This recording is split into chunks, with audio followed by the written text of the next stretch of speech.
Henry, do you understand the offer that the state is making to you? As to all the charges that you're facing, the maximum possible penalties are as follows. Life in Florida State Prison, followed by life in Florida State Prison, followed by life in Florida State Prison, followed by life in Florida State Prison, followed by life in Florida State Prison, followed by 75 years. The PC Gambino account asked him if he was okay, and his response was, I did that, and placed a smiley face emoji. Like, they raid your crib and the surveillance footage of the is in your DVD player. They be like, oh, okay, thank you, brother. This can't be at your crib. YNW Bortland, YNW Melly's co-defendant, was offered a 16-year plea deal today. He has until tomorrow to make a decision. He currently risks 75 years in prison and 5 life sentences if found guilty. The offer papers for the plea agreement state that YNW Bortland should receive a sentence of 16 years in prison with time served, because 2 of the 5 life sentences he received were for additional witness tampering and first-degree witness tampering, which include controlling the operations of a criminal. Henry, do you understand the offer that the state is making to you? Okay, you're charged as follows. Counts 1 and 2 is the first degree with a firearm. Those are capital felonies, which means it's a mandatory life sentence. If the jury convicts you of count 1 or count 2 as charged, that's life in Florida State Prison. I have no discretion. Count 3 and count 4 are accessory after the fact to the first degree. Those are each first degree felonies. The maximum penalty for each of those is 30 years in Florida State Prison. Count 1 is tampering with a witness in a capital felony. That is punishable by life in Florida State Prison. Is directing the activities of a criminal. That's a first degree felony punishable by life. So the maximum penalty there is also life in Florida State Prison. Count 5 is conspiracy to commit tampering.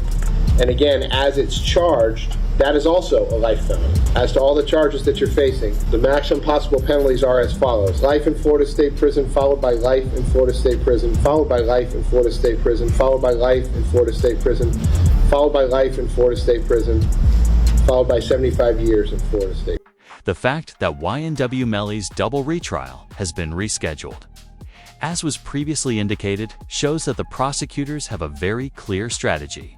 At a hearing on Friday, the 4th District Court of Appeals granted a delay in the case to allow the state attorney's office to review a motion. The trial has been moved from September to January 2027 because of this date. Meanwhile, Bortland's trial is set to begin. They are doing this in an effort to engage in negotiations with YNW Bortland. It all began with the news report. A no communication order has now been filed in the YNW Melly trial. The order completely cuts off Melly and Bortland. No speech, no legal discourse, no silence. Even the press claimed that having Bortland go against Melly is a slam dunk for the prosecution, as this is a common occurrence in court cases involving 2 guilty individuals trying to turn on one another. Here, and you can try them together. It is to the benefit of the state to try them together. It's just more efficient. You don't have to do things again and again. Do it all at once, and also you get a better chance of having them incriminate each other during the trial. It benefits the defense to sever it. That way they can point the finger at each other and get away with it. So this is what's going on. But I don't think it should be automatically severed because the state is seeking a penalty for Melly, because it's only the penalty phase of the trial that would be different, not the guilt phase. The guilt phase is the same. They're both capital crimes. You're seeking the penalty on one, not the other, but that goes into the second part of the trial, the penalty phase, only if Melly is found. If YNW Bortland supports them, Melly will be found guilty during his trial in 2027 in exchange for attesting to the validity of the evidence against Melly. Bortland is given a very short sentence as part of his plea deal. If Bortland is aware that he did not commit this horrible crime, he will undoubtedly blame Melly, just as YNW Melly did against Bortland during the initial trial. Sitting there and taking life in prison on the chin is not an option for him. You might not even know that Melly's lawyer tried to hold YNW Bortland accountable for the crime during the initial trial. Those were his lines. Courtroom Henry shows up at Memorial Hospital, Miramar. And you don't see him sitting there, but where you will see him sitting is in the driver's seat of a car with two bodies, a car riddled with bullets. And when he shows up with a change of clothing, change of shirt, powder residue on his hands, evidencing that he had discharged a firearm. And he lies. He lies about where the incident occurred. He lies about how it occurred. And he lies about not having a phone. I think it was Miss Bradley herself who said, everybody has a phone in his pocket, not Cortland Henry. According to Melly's lawyer, the jury was the one who misled the federal authorities. The powder residue was all over Bortland's hands. He was also the final one wearing a Juvian sack hazer as they passed. Melly's lawyers even sought the opinion of a forensic expert who had investigated the fatalities to further explain why. Bortland.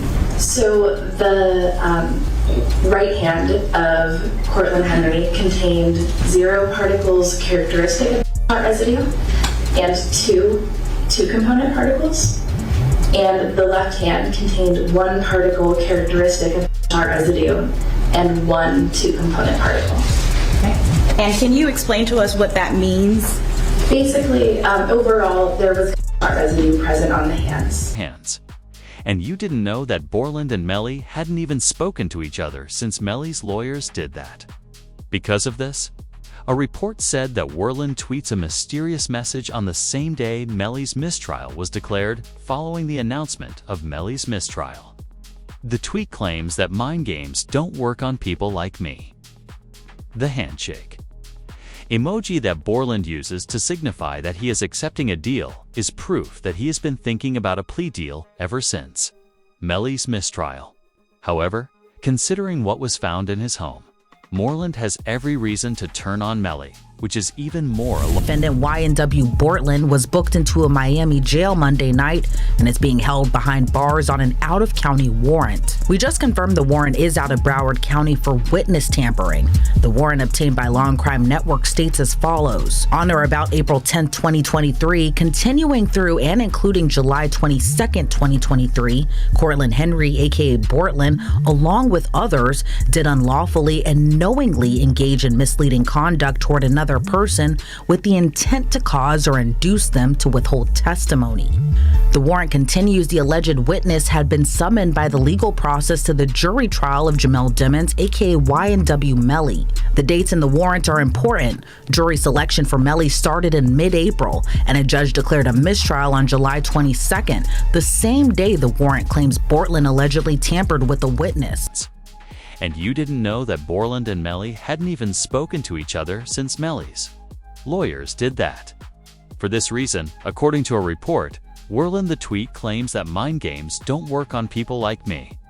The handshake emoji that Bortland uses to signify that he is accepting a settlement is proof that he has been thinking about a plea deal ever since Melly's mistrial.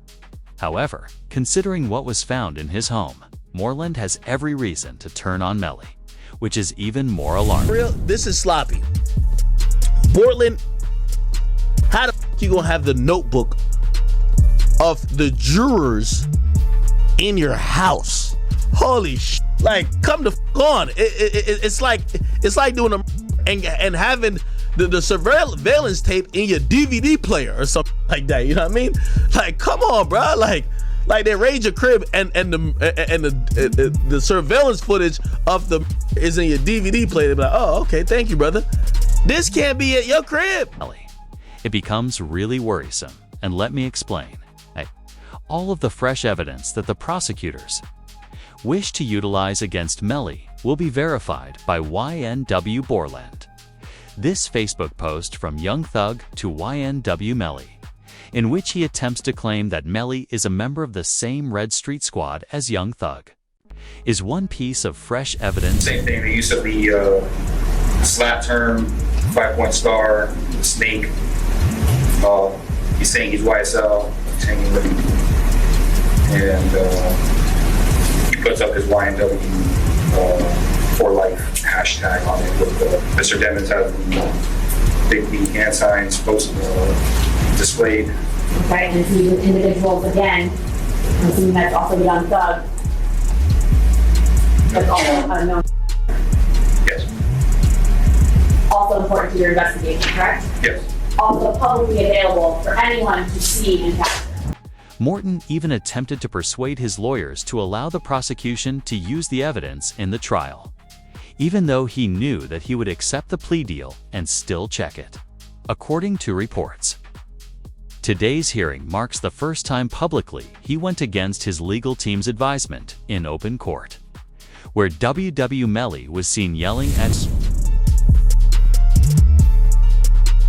Yes, sir. Against our advice, our client wants to proceed. You object to their request for me to determine this automatic stay. Based upon what our client has instructed us, yes. People heard YNW Melly yelling with his lawyers inside the courtroom, stating, quote, "I don't care. I'm not a member of any gang." However, they can't prove that. Where 924-071 call for an automatic stay while they were aggravators. They go to membership in a gang. There are things that the jury would have to find before going into penalty. Not aggravator, that's the death penalty. Aggravator, that's the enhancement itself, Your Honor. That was charged. He was charged in committing the murder for the further conviction, which is an aggravator in terms of the guilt. something that they would have to find by way of an interrogatory. Yes. The other piece of evidence they want to utilize, however, is far more concerning. An ex-Oblock member who clipped YNW Melly and revealed a secret that Melly had shared with King Von before Von's passing and Melly's imprisonment. They were best friends. King Von, however, told the Oblock people that YNW Melly had asked them for their thoughts on how to deal with people. And you'll know what he's talking about if you know King Von. Did Von really tell you that Melly told him that he was two friends? He ain't come out and say, like, we got into an argument. And so, you know, if you know, when people could say something without saying it. And so he told me, like, once I posted what I posted, Von was mad at me. Bro, why you put up there, bro? Walter Bam. I'm like, you sitting up here, like, you know the love we got. You do this for us, but you gonna trust that his two friends? And he said, them was trying to extort him. And so I'm like, if they was trying to extort him, then why are you still around? This suggests that if YNW Bortland accepts his plea deal, they will have 2 years to use all of that evidence against Melly. And if they do, Melly will be sentenced to life in prison. But YNW Melly's second legal battle is even worse. In case you haven't been paying attention to the Melly trial, there is another case that carries a life sentence. The key to comprehending the claim is the fact that he was not found guilty in the initial trial because his girlfriend, Mariah Hamilton, left the country. She couldn't testify against Melly since she left the country. However, she just came back to the country. Mariah Hamilton is spending her first day at the Broward County Jail. She has no arrest record until now. U.S. Border Patrol agents arrested her at Miami International Airport Monday after she arrived on an international flight. Court records show Hamilton was ordered to testify in Demon's first trial in 2023. The feds would have both Mariah Hamilton, who is well aware of what happened to Juvian Sackhazer, and YNW Bortland. Since the judge made a deal with Mariah, telling her that she could leave if she consented to testify against Melly's immediate acceptance of the offer is the bad news. She even said on Facebook, "Thank you to my village. I will always adore you all. God's plan, not mine." This is noteworthy since her iCloud account contains evidence of Melly coercing her into not testifying in the trial. This is known as interfering with witness testimony by utilizing a jail phone. This alone carries a life sentence in prison, regardless of whether Melly actually committed. State filing 6 new charges against Demons and 2 others who were allegedly involved. The charges include tampering with a witness, directing the activities of a criminal, solicitation or conspiracy to commit tampering, and unlawful use of a two-way communication device. Now, a couple of those charges actually carry a life in prison sentence if there's a conviction. Committed the crime against Juvian Sach. Sir, interview 1344-1406. The witness tampering case has nothing to do with the sack chaser and juvie passing case that is still continuing due to his witness tampering with the jail phone. Well has been barred from using a phone for over a year. Things got so bad that Jamie King, Melly's mother, even interviewed the county. My son has not been convicted of anything, and even other inmates that have been convicted or anything, they have the right to use a telephone. They have a right to be allowed to write letters to their loved ones, to receive their mail. They hold his mail, they don't give it to him. The worrying part is that the federal government has evidence that he used jail phones to tamper with witnesses. They wouldn't just prohibit Melly from the jail phone if it was a hunch, since that would result in a lawsuit worth millions of dollars. His mother, Jaime King, consequently revealed that she is completely heartbroken for her son. She says Melly isn't even being treated humanely. You saw Melly's statement just saying how he's been hurt, how he's scared for his life. As a mother, how did that make you feel? It's heartbreaking. It made me feel completely helpless. Broward Sheriff's Office definitely needs to be investigated. I mean, they are making up their own rules. We've tried to go to court about this situation. The judge really doesn't have any jurisdiction when it comes to the jail, because we actually had a hearing about the mistreatment of him, and the jail they make their own rules. And I don't think that's fair, because I know that they need to answer to someone too. Charleston White would reply that this is how. YNW Melly should live after this received a lot of media attention, especially from business experts. He shouldn't be treated any differently. The YNW Melly, I'm so happy he in jail getting mistreated. Yeah, I'm so happy he in jail getting mistreated, homie. Homie, when you take a life, homie, you ain't got a right to complain about a motherfucking thing about being mistreated when you done chose to play somebody. Even the renowned rapper Bowie would observe and discuss Jamie King's stress levels. Okay, so then I met his mama while he was in. Oh, okay. I met his mom while he was in, and she real, bro. You know, she real. She's stressed out. I heard she had a. Yeah, she real, and I reached my hand out to him, cause I'm real. Yeah, I reached out to him, bro. I met his mom, and she a good woman, bro. And when I see them mamas like that, it remind me of what my mom was going through, bro. But they would also be able to answer a key question with YNW Bortland on their side. What was happening 5 hours after the crime? At the time of the announcement, prosecutors updated the evidence against Melly. Juvie had just been there 5 hours after the crime was committed. And he had no idea that he had been caught on tape confessing to Sack Chaser's death in a parking lot. Melly and YNW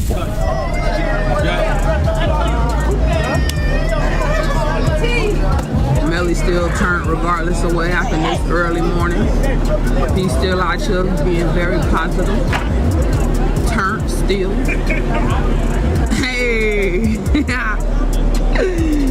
The dog still turned, regardless of what happened. You already know. But they would also be able to answer a key question with YNW Bortland on their side. What was happening 5 hours after the crime? At the time of the announcement, prosecutors updated the evidence against Melly. Juvie had just been there 5 hours after the crime was committed. And he had no idea that he had been caught on tape confessing to Sack Chaser's death in a parking lot. Melly.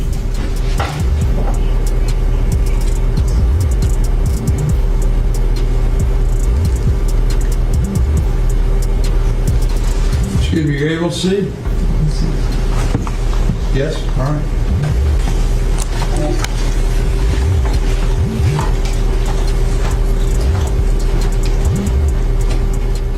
According to the court record, the direction of bullets traveling from left to right in the vehicle supports the claim that they originated from the back left seat where YNW Melly was positioned. According to YNW Juvie's mother, Melly was sitting. Can you state your name, your full legal name for the jury? I'm Leon Phillips. Okay. And are you related to one of the kids in this case? Yes, I am. How so? I'm his mother. And who is that? Christopher Thomas. Ms. Phillips, did you see who entered into the occupants who entered into that gray Jeep? Yes. Do you recognize where your son entered that gray Jeep? Yes. Which seat, if you can identify for the jury? He got in the back seat on the right-hand side. Did you recognize the individual that got into the back seat on the left side, the rear driver's side? Yes. And who was that individual? Janelle. Please comment below if you believe that Bortland's plea deal will lead to YNW Melly's conviction. Lastly, enjoy the video if you intend to keep listening to Melly's.